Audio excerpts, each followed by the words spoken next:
Okay, hello everyone. We're just waiting for it to upload. We have many people today, which is always a good sign and important to us. So thank you for joining us.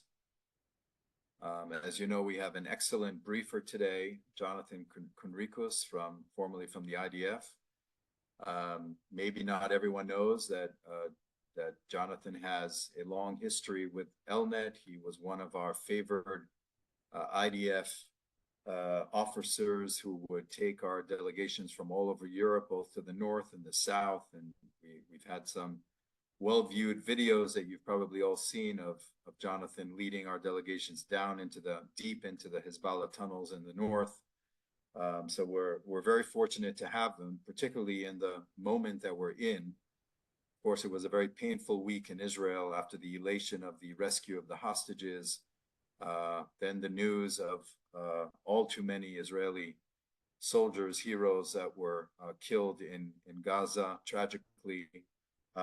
We also are facing a reality which is really unbelievable if you think about it. The President of the United States has endorsed an agreement for the release of the hostages in exchange for a ceasefire that was also endorsed by the Security Council without a China-Russia veto. So the whole international community is on the record endorsing this agreement, which Hamas simply rejected. And the question is, where are the consequences? Where is the leverage? Why isn't there pressure on Hamas and the mediators to end this? And of course, the ongoing situation in Gaza is connected to the north, and we see the north of Israel is burning. I don't need to tell this group how significant that is.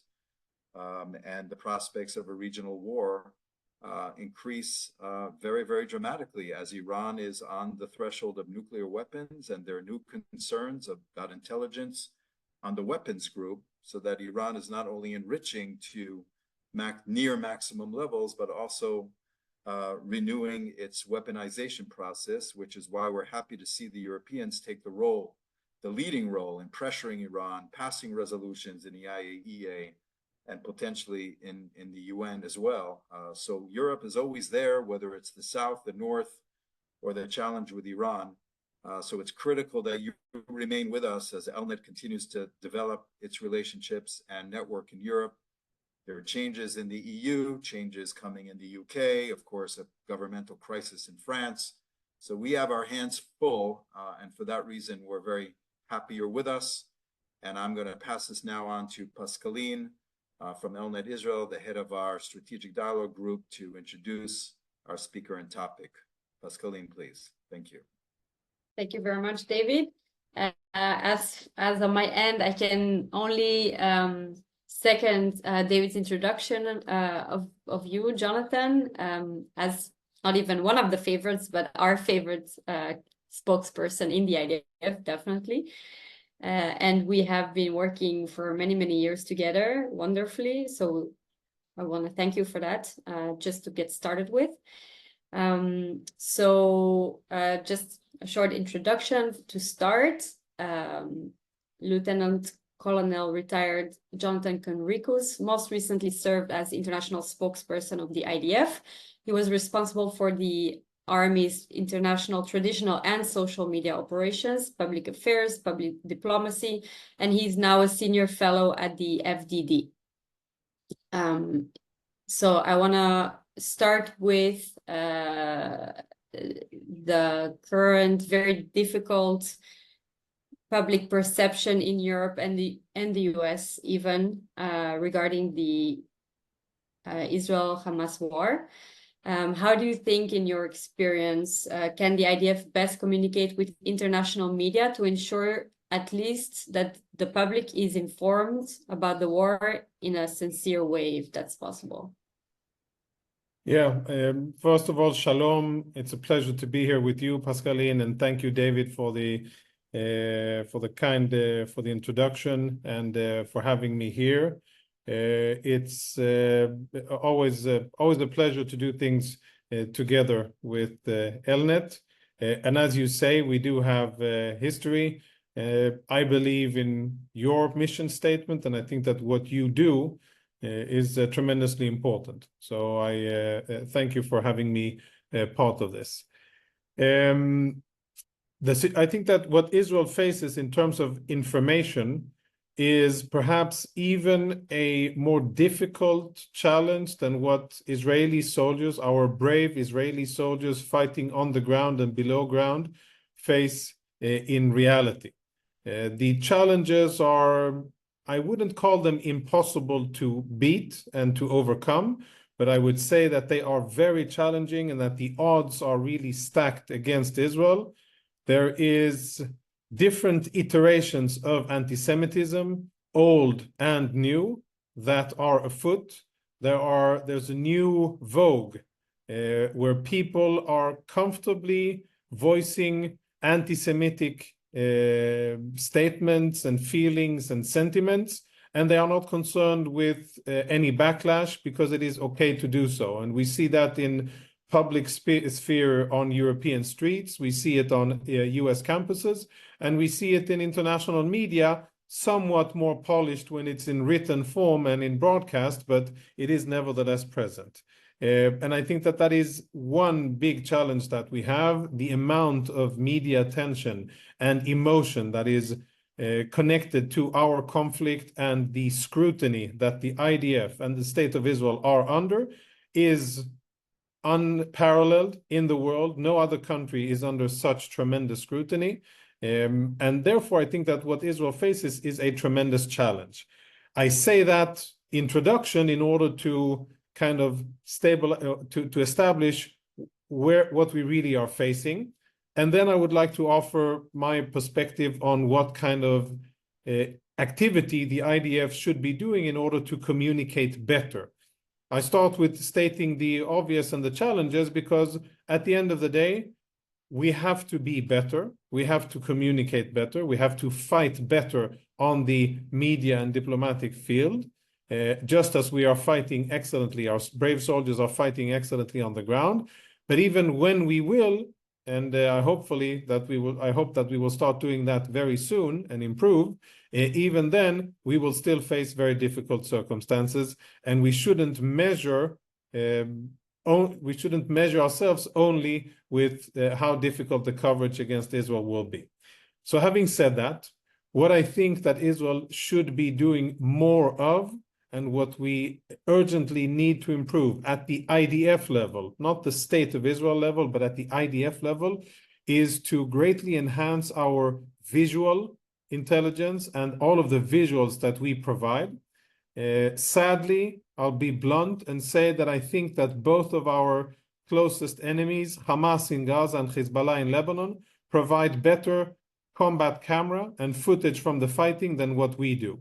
Despite being a technological superpower, despite being a miracle amongst high-tech nations, and despite being so creative in many other realms of life, the footage that we are using in order to tell our story, in order to support the words that are part of the Israeli narrative and reflections, are not good enough. And our enemies are doing a better job.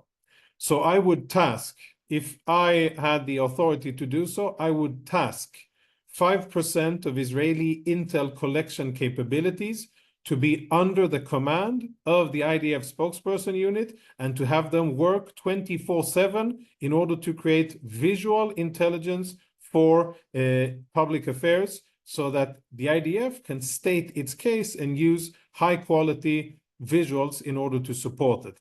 I focus on visuals because visuals are very compelling when you're trying to make a point. But I also speak in general about the use of intel. And let's take a positive example when Israel lately used declassified intelligence for public consumption and really made a difference.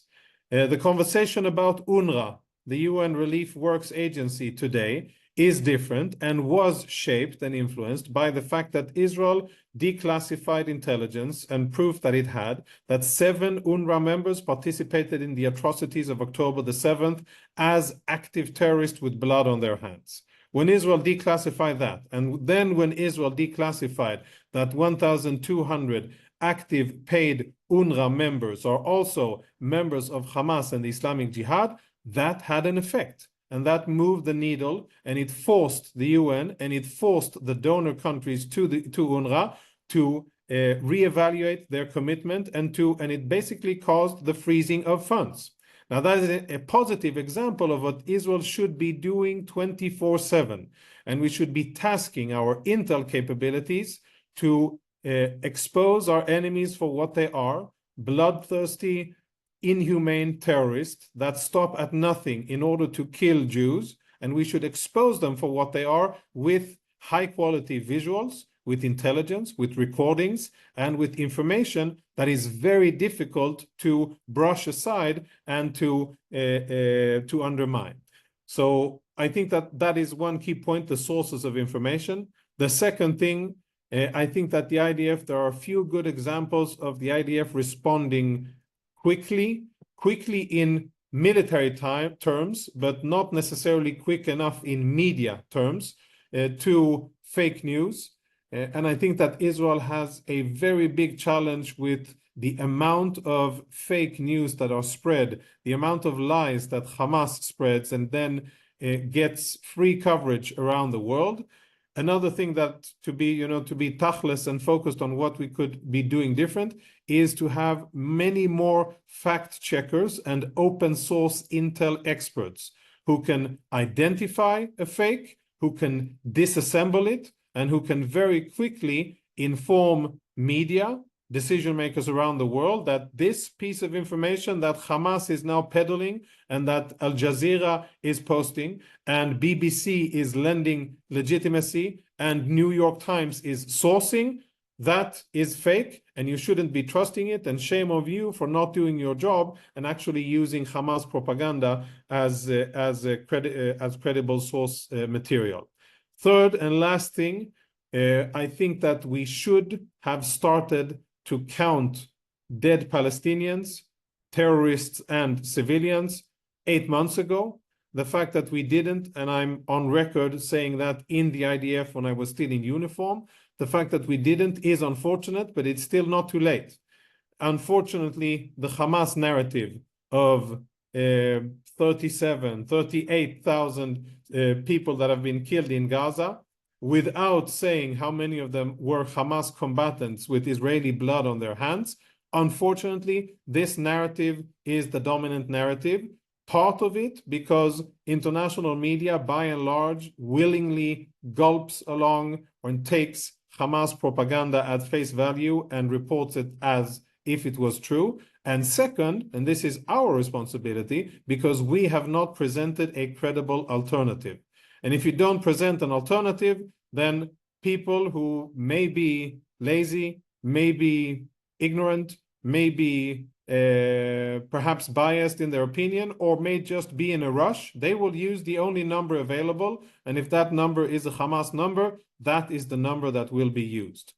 And when the President of the United States, in the State of the Union address, uses Hamas figures in his speech and presents them as if they were true, that is a strategic achievement for Hamas and a strategic misfortune for Israel. Transparency, very important. I think that the IDF has been very transparent so far, and I hope that the IDF will continue to be transparent and forthcoming. And last thing, out of 5 points, I think that now is the time to allow more media access into the Gaza Strip. Even though the scenes are not pretty, and even though much of the coverage will be, of course, telling the sad stories of Palestinians in Gaza and their suffering, nevertheless, I think that now is the time for Israel to allow international media in and to have them see and perhaps do some investigative journalism at what Hamas is doing and speak more about Hamas activities and not only on what they've been doing so far. So those are 5 short points. There's, of course, an abundance of more things. But in general, I would say that there's been many good actions by the IDF from a media perspective, many events that were dealt with very cleverly, lots of activity, lots of pressure, lots of engagement under tremendous scrutiny. And I think that we can go from being good to being better and perhaps even excellent if we improve in these aspects. Thank you so much, Jonathan, for these 5 really important points. Actually, yesterday I spent, I think, about an hour looking for the numbers, for estimates from the Israelis regarding the dead people, and there is no such thing yet. And I agree that we need those numbers, because everybody's talking about the numbers that the Hamas is putting forth, even though there was some change at some point regarding the UN, but still, like, we need those estimations from our side. So you talked a lot about social media, which is my next subject. I would like to focus a little bit on that, because, as you rightfully said, there's a lot of fake news and Hamas propaganda that has been, unfortunately, very fruitful for them, at least for the Palestinian cause, or their cause, which is more problematic, that is really impacting Israel's image negatively internationally. I have a few questions regarding that. Number one, what role does social media play in crisis management, and how crucial is social media these days, especially in this war, in shaping the international perception today? Yeah, I think that, I'll use an example. We had a very interesting conversation with a former IDF spokesperson, Nachman Shai. He was IDF spokesperson. Israelis know him very fondly from his role then in the Gulf War, 91, where he had a very outsized role and really on a national level, and was very important, and was very much loved by many Israelis for how he was able to have a calming effect on Israelis in distress. He spoke with us when I was there at the spokesperson unit, and he told us of the media landscape then. I think there was still only one TV station in Israel, which is now Channel 11, the national broadcaster. There were 3 or 4 radio stations and 4 newspapers. No social media and no websites, and that was all that he had to bother himself with.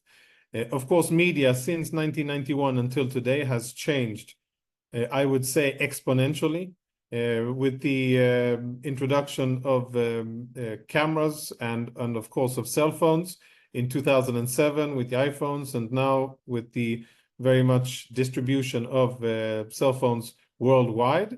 The media landscape that we face is totally different. There are still people who refuse to acknowledge the importance of social media and the absolute necessity to continue and to engage and to be part of the conversation in social media, and to try to fight, to voice your voice, to have your voice, to get it out there, and to confront the narrative of the other side.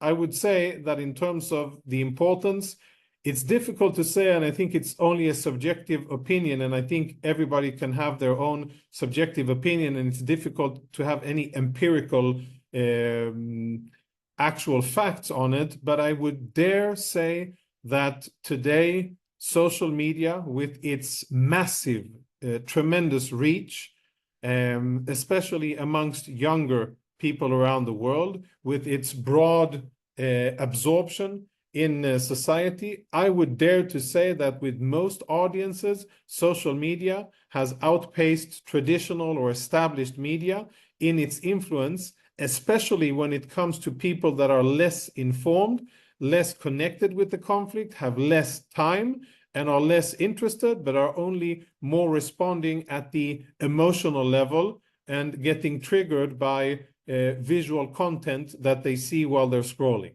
And I'm not belittling anybody. It may sound as if I am, but I'm not belittling anybody. But what I think is that less and less, and this actually is empiric, less and less people have time to read long stories, whether it's newspapers or magazines, and people consume much more video and audio than what they consume written form. And I would say that the overwhelming majority of people consume it through social media. Here, Israel faces even, I would say, more challenging battlefield or combat situation, because we are outnumbered by a factor of approximately 1 to 100 in terms of the general amount of people that would be positive or susceptible to the Israeli narrative versus those that would be naturally inclined towards the other narrative.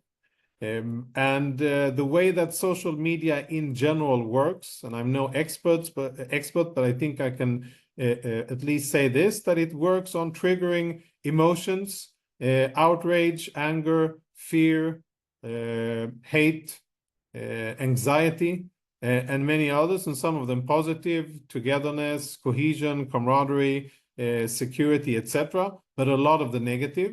War does that very, very much, and war is an excellent opportunity for the social media platforms to get more engagement. And what we've seen since October the 7th is that the Hamas atrocities of October the 7th and then the situation in Gaza are a tremendous draw for the social media applications where people consume more and more screen time and they want to see more and more content. Even though the beginning of the war with the atrocities against Israel, most of the sites were not negative towards Israel, and there even was compassion and empathy towards Israeli victims. For the last 7 months, the picture and the videos have been quite one-sided, much more focusing on the situation in Gaza and what Palestinians are facing, and far less dealing with the very complex situation in Israel, because it doesn't bleed so much in Israel. And if it bleeds, it leads, and it bleeds much more in Gaza than it does in Israel, which I'm very happy that is the case.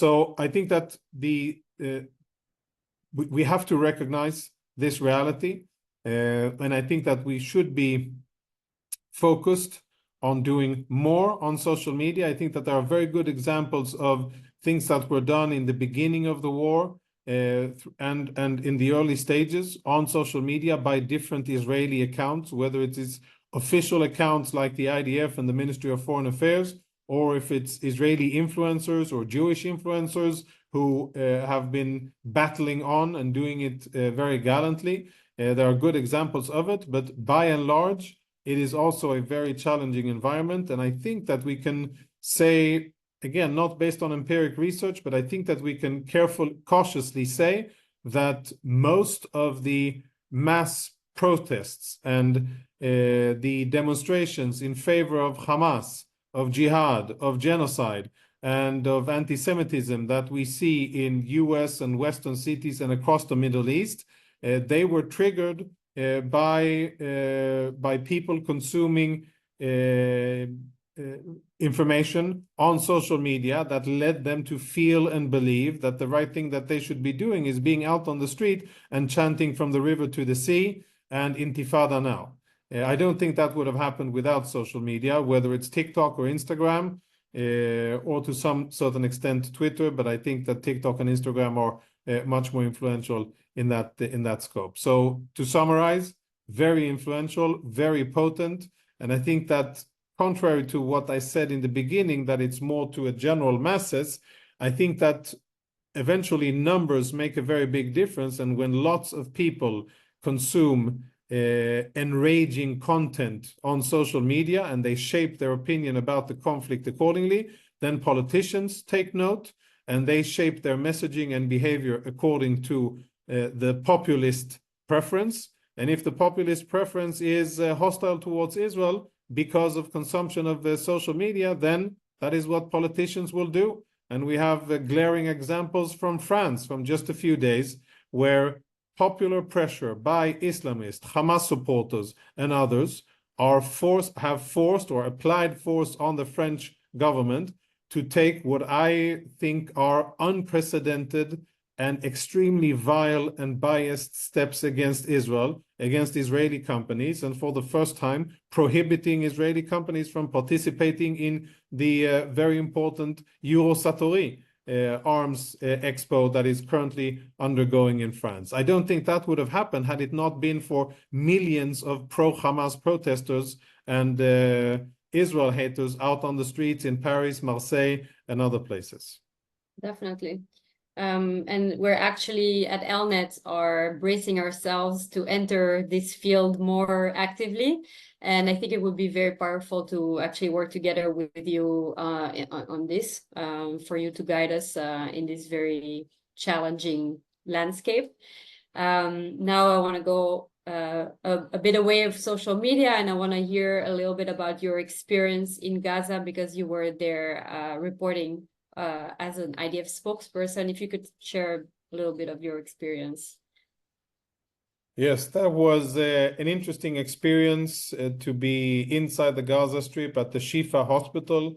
I was tasked to do so by the IDF spokesperson to go in together with the first wave of brave Israeli commandos, the Shaldag Air Force Special Forces Unit, who went in, and they were tasked with actually clearing the hospital and to search for Hamas infrastructure, weapons, tunnels, command positions, and all of the other illegal and illicit infrastructure that Hamas had. I joined them.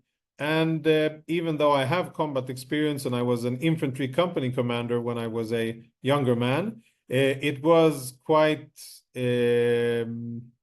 overwhelming, the whole experience of being in a war zone with constant fire, whether it's big bombs being dropped from airplanes or artillery, tanks, heavy machine guns, Kalashnikovs, explosions of IEDs that were going off every now and then, and a very chaotic environment where lots of destruction around, lots of danger. And we made our way towards the hospital, and I waited with additional troops until the combat soldiers cleared the hospital. And then a few hours after, once they had cleared, and by the way, during those clearing operations, not a single Palestinian patient was wounded. Not a single Palestinian patient was wounded as the IDF went in and cleared the hospital, which is, of course, a testimony to the level of professionalism and attention to detail that the Israeli troops had. And it wasn't an easy operation at all. But eventually, after a few hours, they called me in and said, we found lots of weapons at the MRI clinic. So we went in, filmed it, and then tried to show the world what Hamas was doing there, how they were conducting or basically doing premeditated war crimes by hiding weapons inside a hospital and by using the hospital for war fighting and for combat activities. That was only the first stage. A day after, Israeli troops uncovered tunnel entrances in the hospital compound that led to a tunnel complex with a command and control center, with holding areas, with many different facilities that Hamas used. And I think at the end of the day, the IDF exposed a part, not all, but a part of the infrastructure that Hamas had hidden underneath Shifa. And for those who doubt whether or not Hamas was using Shifa for military purposes, the IDF provided lots of visual proof to it. But I think it's also so compelling and interesting that after the IDF took and cleared Shifa and then went on to other locations, 3.5, 4 months afterwards, Hamas went back to Shifa a second time. Why? Because they still believed, and it is ingrained in their combat doctrine, to use humanitarian facilities for their combat purposes, which is, of course, is a war crime and is totally forbidden according to the laws of armed conflict. They did so again, and Israel again got there, fought, and the second time was able to kill quite a few Hamas terrorists who were using Shifa for their military purposes. But all in all, very interesting, good to be back in the field, quite high adrenaline, and I think it was a good opportunity to show people around the world who were honest enough to look and listen what Hamas was doing, and that was only the first glimpse that Israel was capable of providing of Hamas's illicit activities and how they cynically use hospitals for fighting. I'm very happy that you made it back safely. So am I. Thank you. So we're halfway through, so I'm gonna open up to the floor for questions and answers, although I still have a lot of questions myself, so I'll use them if I can later. First up is Jeff Donfeld. He has a question regarding IDF methodology. Jeff, please go ahead. Jonathan, first I want to say it's always a pleasure to listen to you. We miss you. Thank you, sir. My question is, how on the ground does IDF or Israeli intelligence distinguish between the number of deaths of innocent civilians versus combatants? How do you count? That's a good question, sir, and it's a very complex endeavor. That's one of the reasons, that's one of the answers that I got about 7 months ago when I said we have to start counting and we have to have a number of dead terrorists and dead non-combatants. By the way, the whole innocent civilian terminology, as the weeks go by, I struggle with that terminology as we uncover more and more instances of Gazan so-called civilians jailing Israelis, keeping them hostage, or helping Hamas and openly supporting Hamas. I don't mean that as criticism to you, sir, but I'm just, careful in using that terminology. But let's say non-combatants. And the answer I got from Israeli intel guys was that it would be too much work because it's too complex to actually distinguish between combatant and non-combatant, and to have a good enough number to be able to say officially on behalf of Israel that this is what we assess. And I said that's not good enough because we need a number. We will need a number. So what they do, it's based on various sources of information, and I'll name the ones that I know. There may be additional ones, but these are the ones that I know. Listening to open source Palestinian communications is one. 2, monitoring social media, Arab social media, is the second one. 3, official Hamas information, whether it's Ministry of Health or Hamas information, where they acknowledge the death of combatants. And then 4, intel collected by listening to Hamas communications, not official communications, but listening to what they say amongst themselves, and also signals and computer intelligence of what Hamas is saying themselves, and also information from different international NGOs, UNRWA and others, which is circumstantial and additional. So when you add these 6 together, you get kind of a picture, which I think Israeli researchers have said is somewhat accurate, but it will take a lot of time for there to be a definitive and, let's say, forensic or provable number. And everybody are talking about estimates. The only Israeli estimate that we have made so far is of about between 15 and 16,000 dead Hamas combatants. Pascaline, I don't know if you were able to find that in your search yesterday, but the only Israeli estimate that we have made is of around between 15 and 16 dead combatants. And roughly, Israel has not offered another number than the 37,000 that Hamas claims. But even if you go according to the 37,000, and if you deduct 15,000 from those 37, that is still the best, so to say, combatant to non-combatant ratio in modern times of any military fighting against a terror organization in densely populated urban terrain. Thank you. I'm just getting a glass of water, Pascaline. I will listen. Sure, go for it. And as they say, perfect is the enemy of good here. So the actual numbers will come later, but it's important to have something, an estimation that makes sense as we move forward. I want to now give the floor to Sam Kermanian. Please go ahead and ask your question. Thank you, Pascaline. First of all, I want to echo what Jeff said. Jonathan, we really miss you. We thought you were extremely effective in representing Israel whenever you were given the platform. My question is, it seems to me like almost, if not all, then most of our activity is done in a reactive manner. Some event takes place, Hamas comes out immediately, shapes the narrative, and then we have to fight to change that narrative. In other words, we are fighting on Hamas's turf. Is there anything that can be done to change this paradigm so that our reactions are more proactive and we are the ones shaping the narrative rather than Hamas? Yeah, thank you, sir. I agree with your premise, and I think that I agree with that being the case many times. I'll use today's or yesterday's event in order to show the complexity of the situation from an Israeli perspective.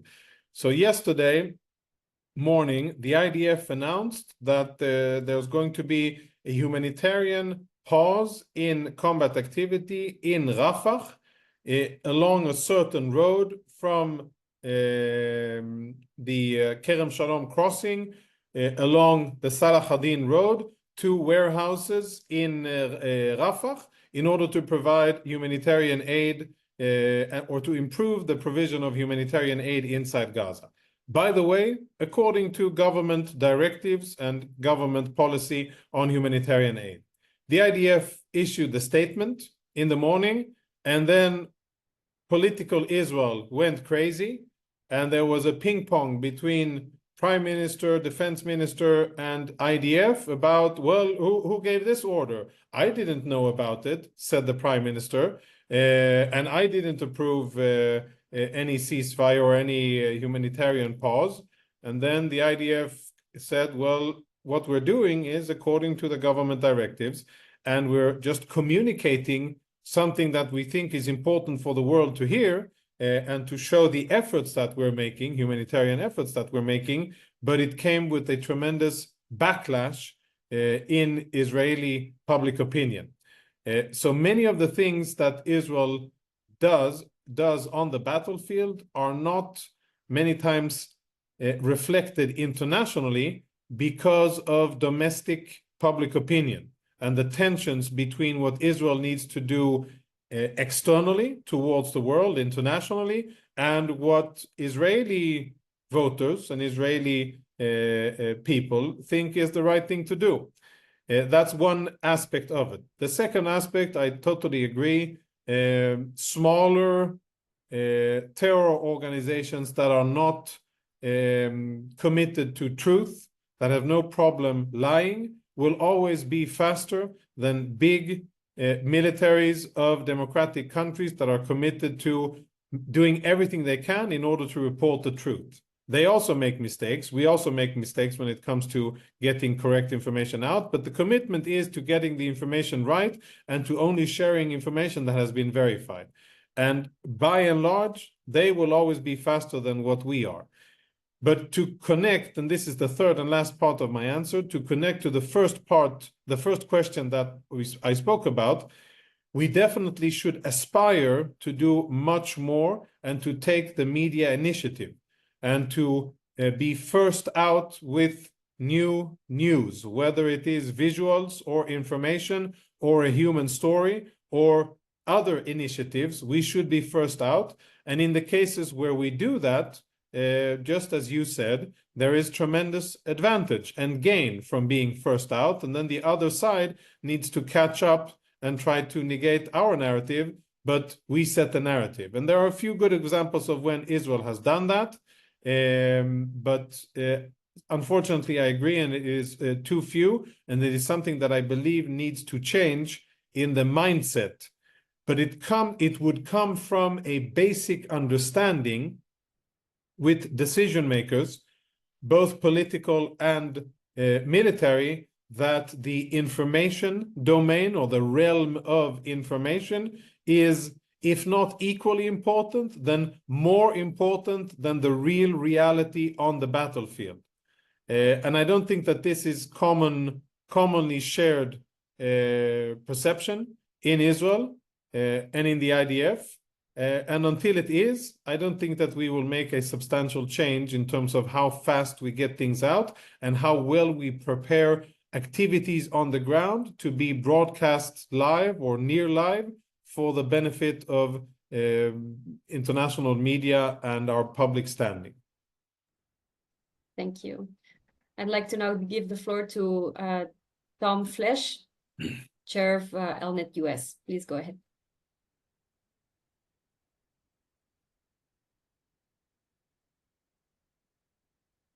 Thank you.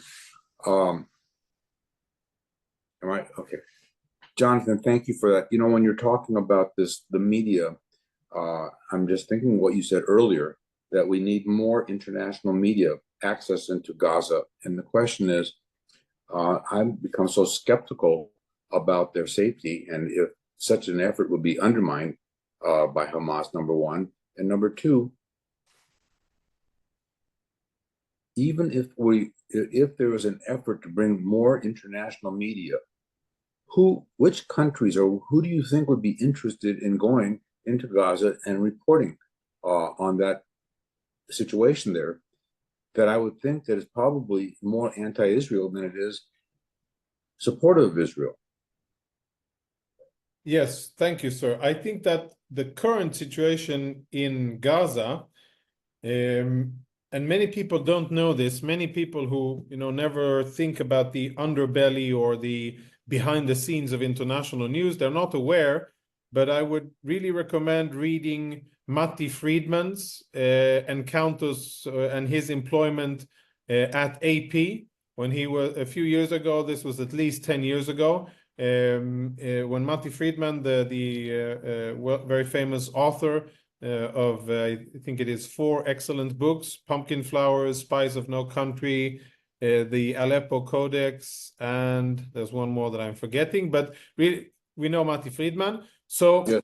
And I've dealt with international media reporting from Gaza, and I'll share something that people don't know. The whole system is rigged. It's rigged in Hamas's favor because there are no internationals, no Europeans, Americans, as in white people, not Arabs. And I'm sorry to be blunt about how I say things, but the distinction is important. There are no internationals working from Gaza. The only ones that are working from Gaza are Palestinian fixers or stringers, some of them with more years of experience and credit to their name, some of them with less.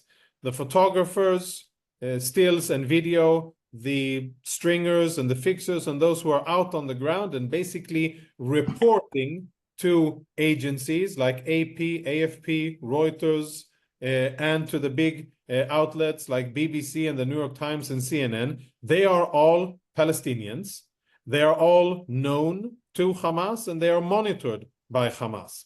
And now Hamas has more challenges in dominating international media when it comes to actually bullying people to report what they want to report. But the system is based on Palestinians who are under Hamas control, feeding information into international media, and then that being translated into or being reported by the AP and by every other news agency around the world. Now, what we have seen time and time again is that international media reporters, the stringers on the ground, the Palestinians, are bullied, threatened, and coerced by Hamas.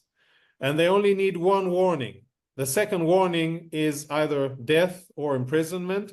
The first warning is basically you don't report on where we fire rockets from, and you don't show visuals of what we're doing, and you don't talk about or tell stories about how Hamas is using hospitals and mosques and schools, etc. You don't do anything that isn't the Hamas narrative. And if you do, you'll face consequences, you and your family.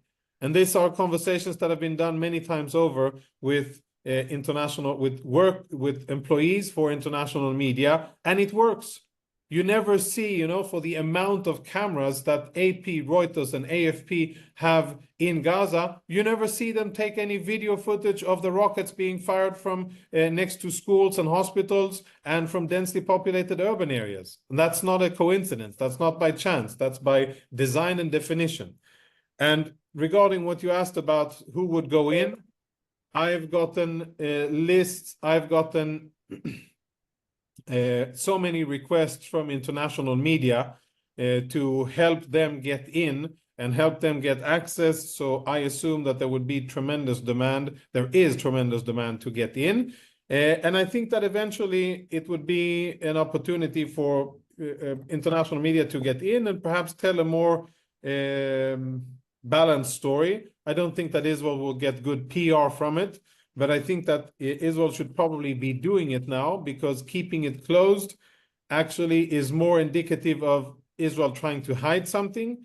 And let's be frank, the coverage is already abysmal. So I don't think that it will be much worse by having journalists going in and perhaps asking Palestinians about their feelings, asking them if they support Hamas, if they think that October the 7th was justified, if they believe in a two-state solution or a one-state Hamas solution, and ask them interesting questions. And you never know, it may happen.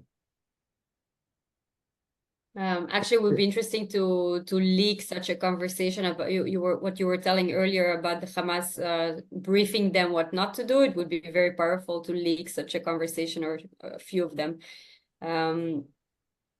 Now I would like to... Friedman did that when he was just after he was kicked out from AP, or just before he resigned. He did that, and he did disclose the type of bullying in the relationship. And I've heard it firsthand from a certain media employee. I won't say his profession, but a certain media employee who told me that firsthand as well. Very clear guidelines for international media in Gaza, and I'll tell you that they are very compliant. They're very disciplined. Unfortunately, indeed. All right, so let's now move to Terry Gardner. Please go ahead. Thank you very much, Jonathan. You're so articulate and insightful that you're one of the most educational and helpful sessions that I have to listen to. My question has to do with the mentality of the Palestinians themselves. It's a point of confusion. You see many of the polls, and they say that as much as 90% of them support what Hamas is doing, even the October 7th activity. And it's even very high, 75% of the West Bank Palestinians support the October 7th attack. I think to a large extent, and this reflects in American public policy, which is the pipe dream that somehow there could be a two-state solution with two states living in peace side by side. That isn't possible, I believe, with the current mentality of the Palestinians, who learn to hate Jews, hate Israelis from the time they're 4 years old until they're old enough to join the terrorist organizations and carry out these ambitions that they have. Is there any way to get better insight, more realistic, out to the public about the mentality of the Palestinian population itself that is being dealt with? Yeah, thank you, sir. And I second and agree with everything you said about the horrible situation of, the general collective sentiment as reflected in polling and Palestinian media.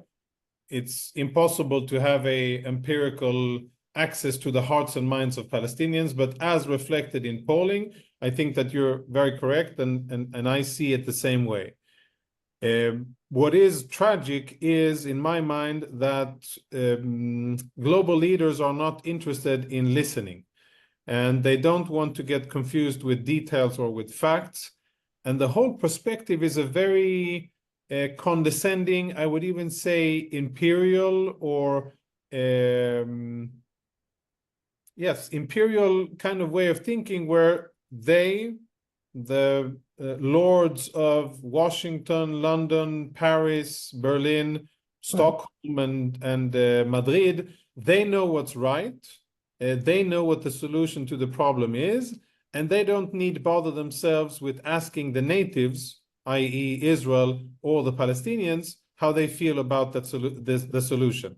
If they would really ask the Palestinians and actually demand an answer for how Palestinians in general see the future, what they want to aspire to and what they want, then I think that they would find very inconvenient answers from the Palestinians, which are along the lines of what you said. Much more, many more tend, or they gravitate towards a Hamas, ISIS ideology and future, and very few, if at all, speak about coexistence, accepting Israeli presence, peace, and respectful neighborly relations. And I think that's very sad. It's actually a tragedy, because this type of very arrogant behavior by international leaders and institutions, it ensures that the conflict will go on, and it will fuel additional hubris and additional attempts by the Palestinians by Hamas, not the Palestinians, but by Hamas and their supporters, to get what they want, a one-state solution, a Sharia-based Muslim entity in what once was Israel. This is Hamas's outspoken goal. That is what they aspire to do, and anybody who supports Hamas, I think, essentially supports that. And the challenge is getting this out and, being brave enough to say, well, yes, I want peace, but I do not think that the two-state solution is going to deliver it. And I think that for many, many years, we have been trying, earnestly trying, with under the Oslo Accords, which started out, I think, as a good idea, with a good idea ahead and very hopeful. But 30 years after it, that idea has not been successful, and it has not provided neither an end to the conflict, nor Palestinian statehood, or any type of stability or prosperity for either of the sides. And therefore, I think we should be looking at other ways of solving the conflict. I definitely want to solve the conflict. I do not want my kids and grandchildren, one day they are born, to live in continuous war and instability. I want us to focus on arts and high-tech and sports and the beauty of life, and to enjoy what the hard work of previous generations, like people in the West, do. And that will be possible only once we stabilize our situation here, and once we have an end to a conflict. How will that happen with the neighbors we have, with their mindset? That is a very big question, and I'm usually an optimistic person, and I'm usually positive about things that I think and say. Here, I struggle to see the way forward, unfortunately, and I think that we have many years ahead of us that will still be tainted by radical Islamism and by ISIS-like ways of thinking, which is the dominant train of thought amongst Hamas. Thank you. I would like now to give the floor to Esther Kandel. Please go ahead. Thank you. Jonathan, you're fantastic. I've heard you speak in other venues, and since you are not an official representative of Israel, I'd like your opinion on something you alluded to. To me, what sounds incredibly bad timing, 11 soldiers buried, and the next announcement is this humanitarian corridor that you mentioned, the road from Kerem Shalom crossing all the way through Gaza. Doesn't seem like the government knew about it. Like you said, the ping-ponging.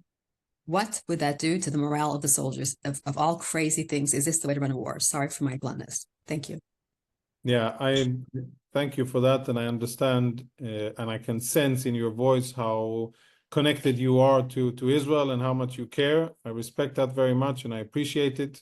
And I have to say that I agree.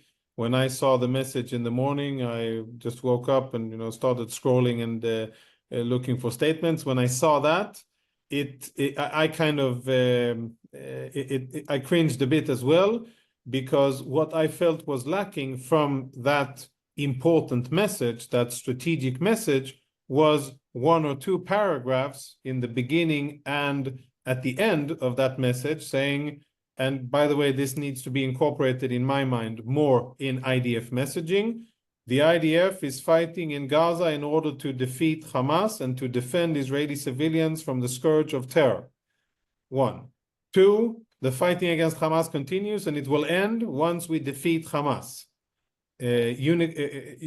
Totally defeated, without any doubt, without there being a chance for Hamas to regain its military capabilities. As part of our activities, we are also providing humanitarian assistance, and then the whole spiel about the humanitarian corridor, and then to close with a reaffirmation or reaffirming again what it is that we're fighting and what we need to do. That perhaps would have made it a little bit more timely. Just to explain, the behind the scenes are that this message is mostly intended for international audiences and specifically related to certain things that are happening at The Hague. Investigations against Israel, hearings and proceedings, and it was important for Israel to get this information out. Just as we discussed with, I think it was Tom's question about, no, the question before that about taking initiative, this is one such thing. If you do it on the ground, and if you don't report it, and if you don't document it, and if you don't provide visuals about it, then people won't know, and it never happened. So you can do the most marvelous, humane, altruistic, beautiful things, but if you don't show them, then nobody knows, and Israel won't be able to take credit for them. But I do agree with you, ma'am, that the timing was not very fortunate, and in hindsight, it should have been phrased, I think, differently to better emphasize what was going on and why this was being done now. We have still a lot of questions and only a few minutes left, so I apologize in advance to everyone that couldn't ask their question. I will just give one more person the floor, and then we will end this call, and perhaps we can reschedule another one for future conversations. Joseph Hyman is among us. Please go ahead. It's great to see you. Thank you. A quick question about the strategies you talked about. One of the things that you mentioned was fact-checking. And as somebody who used TikTok since the beginning of the war, I got to admit it took some getting used to. At the beginning of the war, I found myself constantly checking the news because I would read 200 Israeli soldiers were killed or Israel massacred thousands of people. And, you know, after about 7 or 8 incidents. Joseph, you're muted all of a sudden. Did you hear me at the beginning? Yes. There's 7 or 8 incidents. You know, I finally got used to TikTok. So my question to you is, you have some very smart strategies you like the IDF to employ. Is it possible that some of the strategies, such as the fact-checking, might be done by private NGOs? And if it is done in the private sector with many of the organizations that this group supports, who would you then release the information to? Would you release it only to journalists and make it more focused? Or would you constantly be in this never-ending cycle of trying to combat massive numbers of misinformation directly to the public? So those are my 2 questions. Is there a role for NGOs in this? And number 2, who would you target the information to, the public or the media? Thank you. Thank you, sir. I think those are very thought-provoking questions. My answer would be definitely NGOs. I think that what we've seen in this war is the tremendous contribution of civil society, international and Israeli, to the war effort or to the general effort of protecting Israel, defending Israel. Lots of tremendously beautiful examples of Jewish organizations around the world helping Israelis and helping Israel, not in the media sense, but more in actual reality. And there's, you know, the list is so long that it would take an entire webinar to speak about them. And I think that many organizations like ELNET and Stand With Us and many others that are more active in the information domain have done tremendous work. I would definitely think that that would be a good idea. What I would ideally do is to have a very detail-oriented crew of people that would hold themselves to a very, very high bar to be careful not to be perceived as hasbara, but really as bona fide fact checkers who would be working in order to, in the service of truth. And whenever there was inaccurate information on the battlefield, to expose it, even if there was inaccuracies in Israeli reporting. I would even go as far in order to substantiate the credentials of those fact checkers. And then I would have those fact checkers liaison with the Ministry of Foreign Affairs and the IDF. And whenever anybody in the Israeli media ecosystem would identify some kind of fake that was catching momentum and starting to get lots of exposure, then that would become a task, a priority to be fact-checked quickly. The IDF would be tasked with providing whatever information it had, and then the fact-checkers, using their skill and access to open source intel, their familiarity with Arab language, and their ability to cross-reference videos and identify fakes and many of the other trades that fact-checkers and open source intel experts have, would be able to together in a much shorter time provide feedback and to quickly say if this was fake or not.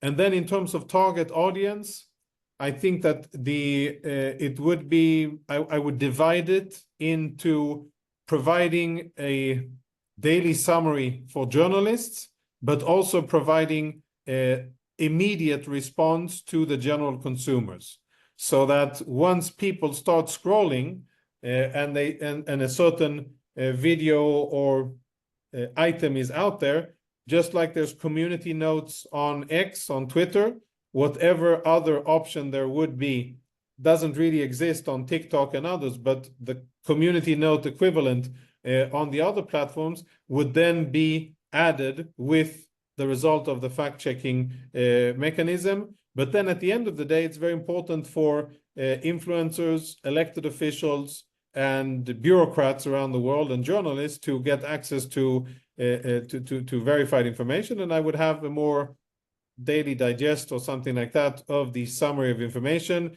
We saw this, this clip was disseminated, reached 50 million people. We checked it by doing 1, 2, 3, 4. We determined it to be fake with the percentage of accuracy of, we think that it's 95% possible that it's fake. And therefore we urge you to be cautious when reporting on this source. This is the person who spread it, and these are the people who shared it. Be wary of their actions. Thank you so much, Jonathan. Unfortunately, we reached the end of the call. I want to thank you so much for your time. It was really an excellent briefing and gave us a lot of food for thought. I would like to now move to our dear chair in the US, Tom Flesch, for concluding remarks. Thank you, Pascaline. Thank you, Pascaline. This is really a very, very good and informative discussion.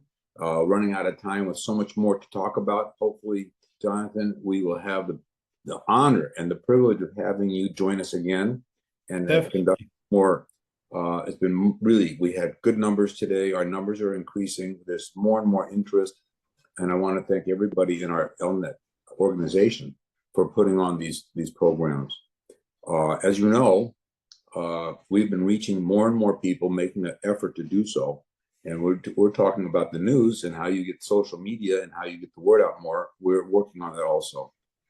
Jonathan, you know the effectiveness of our delegations. You led delegations, you participate in those. Maybe on another date, you can talk a little bit about your perspective and the effectiveness of our delegations. But as everybody knows, the delegations are expensive. And the good news is that the demand or the inquiries to have more delegations and participate in delegations have really been increasing substantially. And they come at a great expense. And one of the best things that we can do in the United States with the ELNET US is raise the funds necessary to facilitate these things.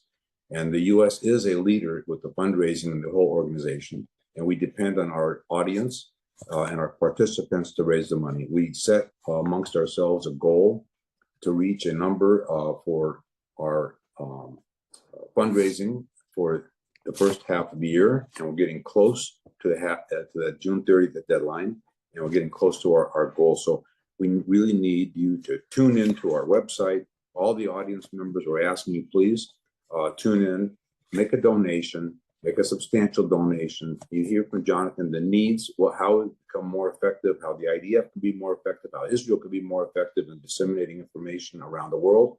So we really do need your support. If you can help with your donations, we have great people that'll make sure that you get the job done. So thank you for your time today. And Jonathan, again, thank you for being with us. Thank you so much. Pleasure being here, and I look forward to doing it again. Thank you. Thank you, Jonathan. Be well. Thank you. Thank you, David. All the best. Shalom to everyone.